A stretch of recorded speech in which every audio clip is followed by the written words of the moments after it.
दिन से समारोह के अवसर पर अभिमान और सरस्वती राय तिलक वर्मा जी के भजनों से बात कर रहे थे और मैं इसी सुनने के लिए आपके बीच उपस्थित हूँ। वास्तव में जीवन में सभी को आनंद की तलाश है, वो आनंद कहाँ पे है? आइए इस भजन के माध्यम से हम सभी मनोरंजन करें।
Hallelujah.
तो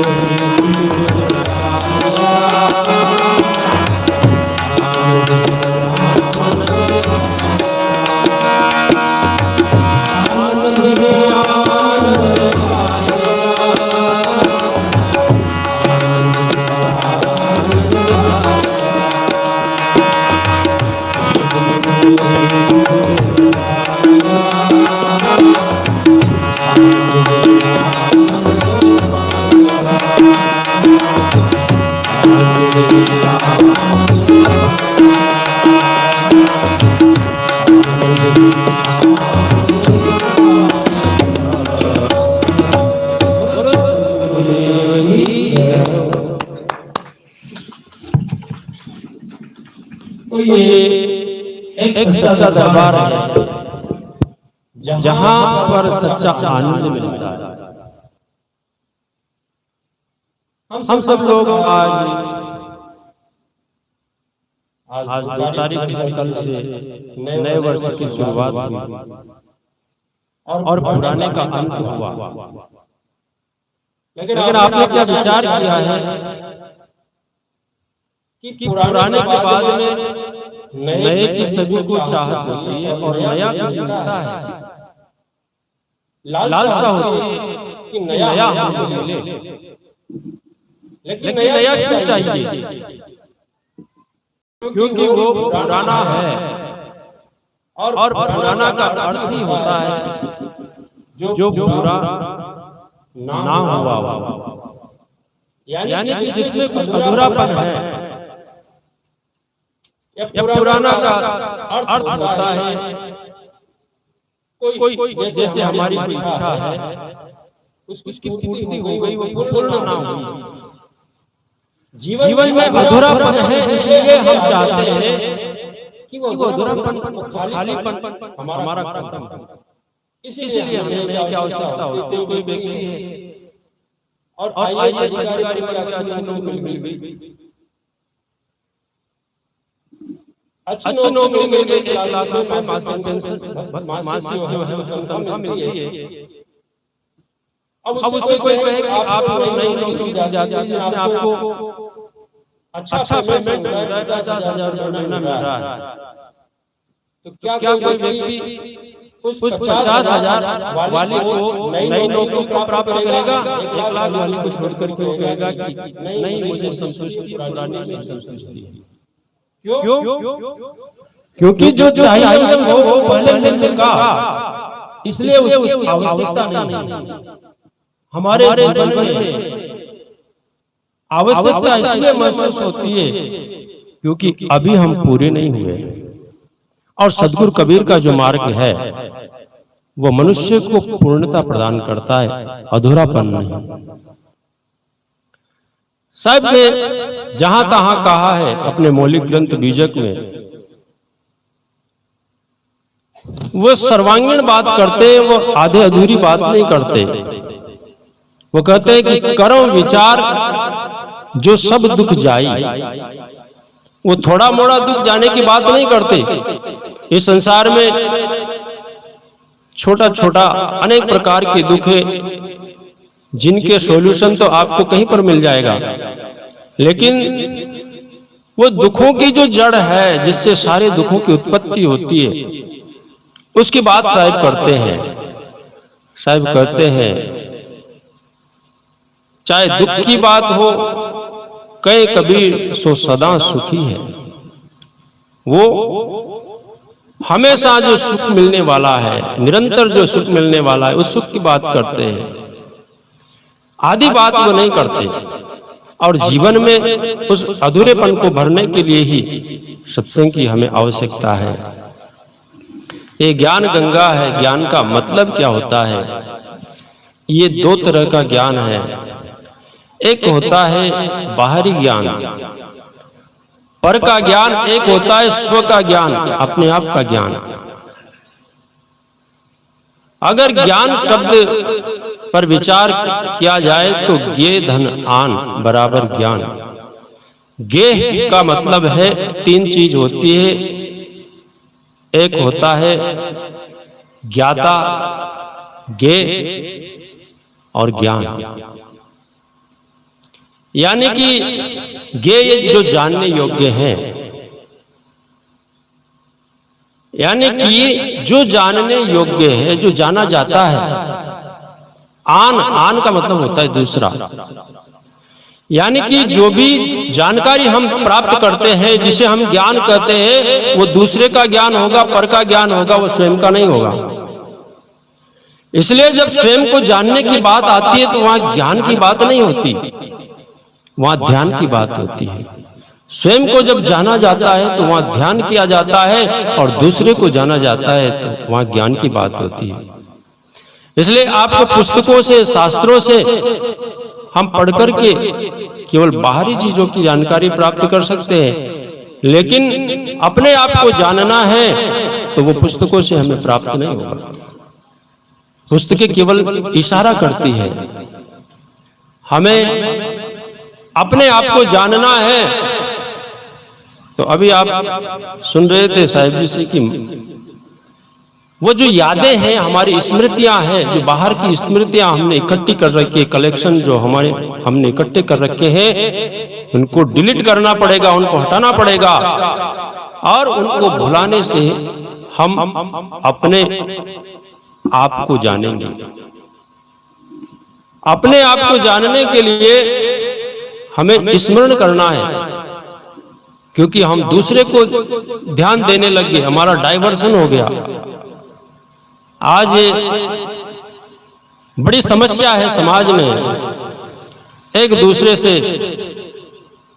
पहले के जमाने में जब शादी होती थी तो एक दूसरे को लड़का लड़की नहीं देखते थे, और ऐसे ही कर दिया करते थे, वो उम्र भर रिश्ते निभाते थे।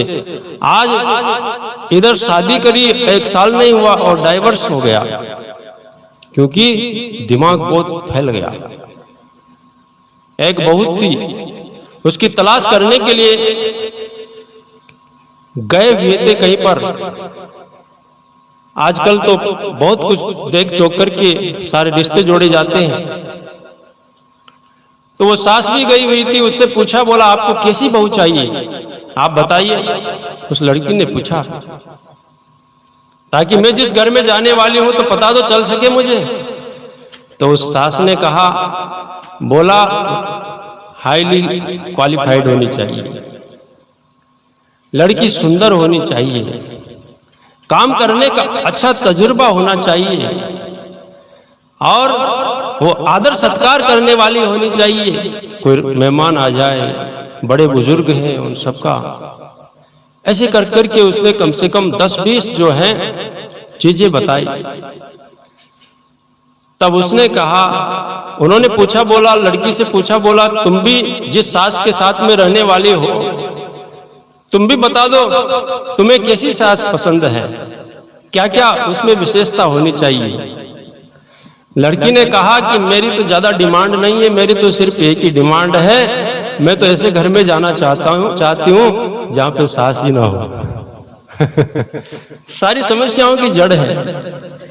तो वास्तव में आज के जमाने में कोई भी कम बुद्धिमान नहीं है, हर व्यक्ति जो है बड़ा बुद्धिमान है। लेकिन ये बुद्धि जो है वो भेद पैदा करती है। जब तक रहेगा भेद मन में, कुछ नहीं बन पाएगा। आज संसार में जैसे जैसे बौद्धिक स्तर बढ़ा है तो क्या हुआ है, टूटन बढ़ा है। देश टूट रहा है, समाज टूट रहा है, घर टूट रहे हैं, सब कुछ विखंडित हो रहे हैं। हमें एकता स्थापित हो, ऐसे विचारों की आवश्यकता है। और वो विचार सदगुरु कबीर की सिद्धांतों में, उनकी वाणियों में, उनके विचारों में मौजूद है। आज लोग केवल एकांगी चिंतन करते हैं, और वो कहते हैं, एक व्यक्ति कहेगा कि इस समाज में स्कूलों की आवश्यकता है, स्कूल खोलो, स्कूल से शिक्षा बढ़ेगी, और शिक्षा से आदमी तरक्की करेगा, अच्छे पदों पर पहुंचेगा, इसी से अच्छा विकास होगा। दूसरा व्यक्ति कहता है, बोला नहीं नहीं, मंदिर बनाओ, मंदिरों से जो है अच्छे सांस्कृतिक विकास होगा, लोग जो है मंदिरों में आएंगे, श्रद्धा बढ़ेगी, आस्था बढ़ेगी और सच्चाई खुशहाली आएगी। लेकिन वो दोनों आधे अधूरे हैं।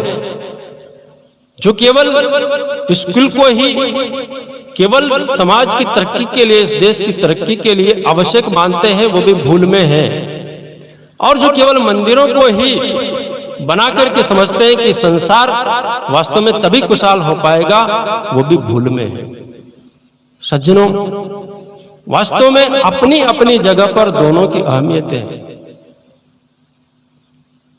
अगर विचार किया जाए सच्चे, तो स्कूल और मंदिर अलग अलग नहीं है। क्योंकि जो स्कूल होते हैं उन्हीं को हम विद्या मंदिर कहते हैं। विद्या मंदिर भी हम उन्हीं स्कूलों को कहते हैं, क्योंकि वहां पर विद्या मिलती है, वहां पर चरित्र का विकास होता है, चारित्रिक जीवन को जीने की प्रेरणा वहां पर मिलती है।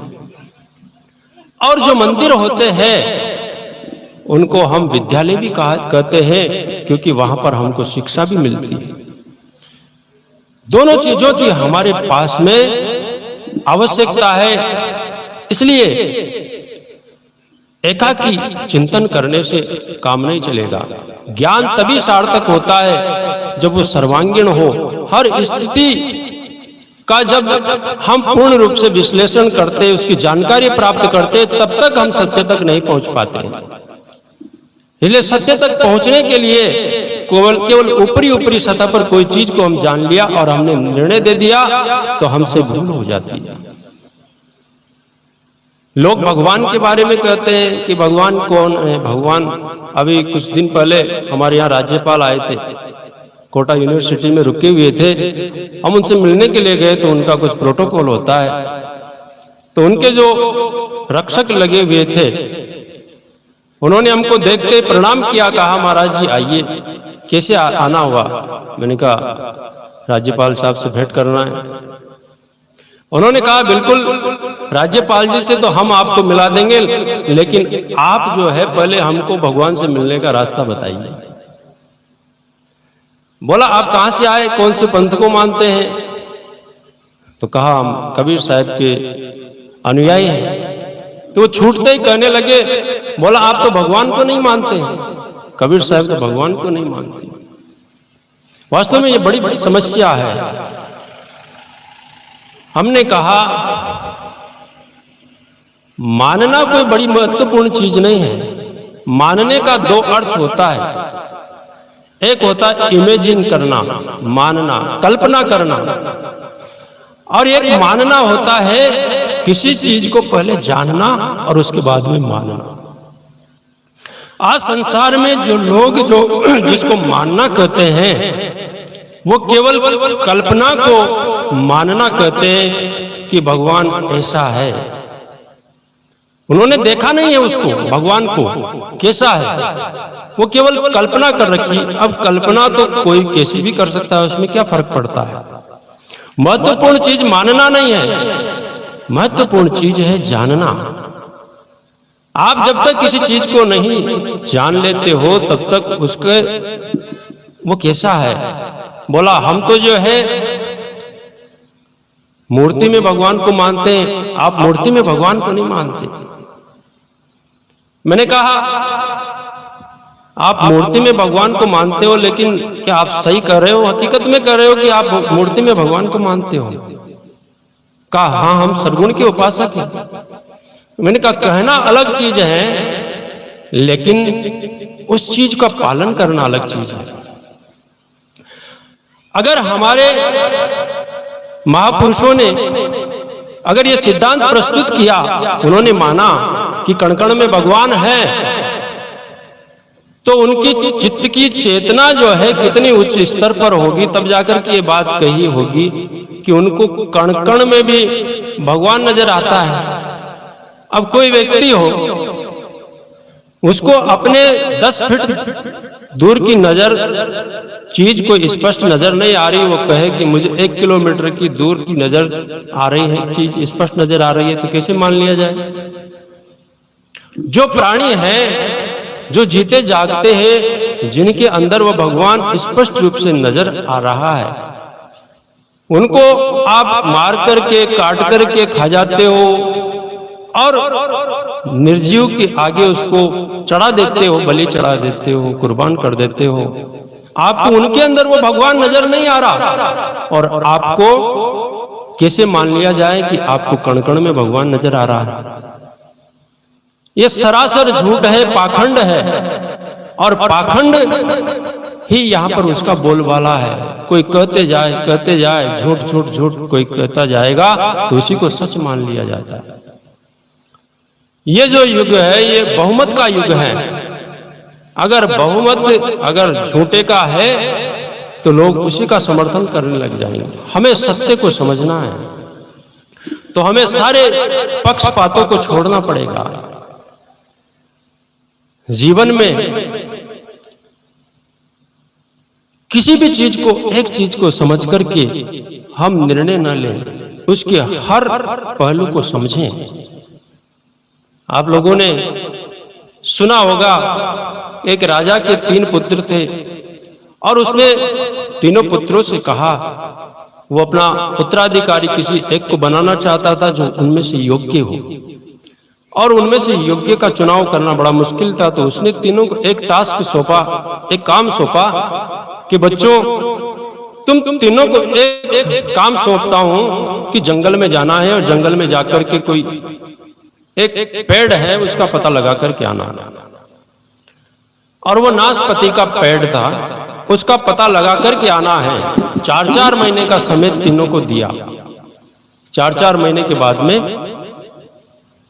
तो एक पहला बड़ा बच्चा गया, आसपास के जंगलों में गया तो उसे नाशपति का पेड़ मिल गया। वो देख चौंक करके वापस आया। उसने पिता से कहा कि पिताजी मैं देख आया, आप कहो तो मैं बता दूं। उसने कहा अभी ठहरो, समय आएगा तब मैं पूछूंगा। 4 महीने बीते, दूसरा बेटा गया, वो भी उस वृक्ष को देख करके आया और उसने कहा कि पिताजी मैं देख के आया, बता दूं।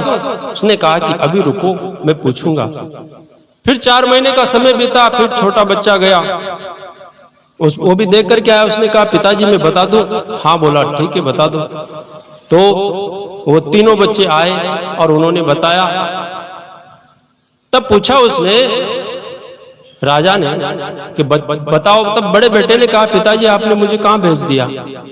अरे एक सूखा सा ठूंठ था और मैंने ग्रामीणों से भी पता किया कि ये नाशपति का ही पेड़ है और ऐसे ठूंठ को देखने के लिए मुझे भेजा। उसमें क्या ऐसी विशेषता थी जो आपने उसे देखने के लिए भेजा?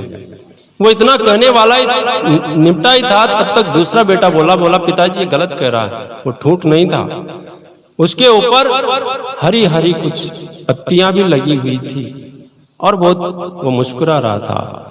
वो इतनी बात समाप्त करके होने वाला था, तब तक तीसरा बोला पिताजी ये गलत कह रहा है।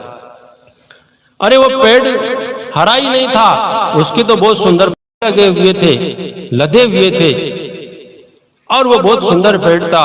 तब तीनों के बीच में, उनके बीच में विवाद पैदा हो गया। एक कहता है कि नहीं मैंने तो देखा था वही था पेड़, दूसरा कहता है कि पत्तियां थी, तीसरा कहता है फल है। जब विवाद बढ़ता गया, पूज्य गुरुदेव जी पधार रहे हैं।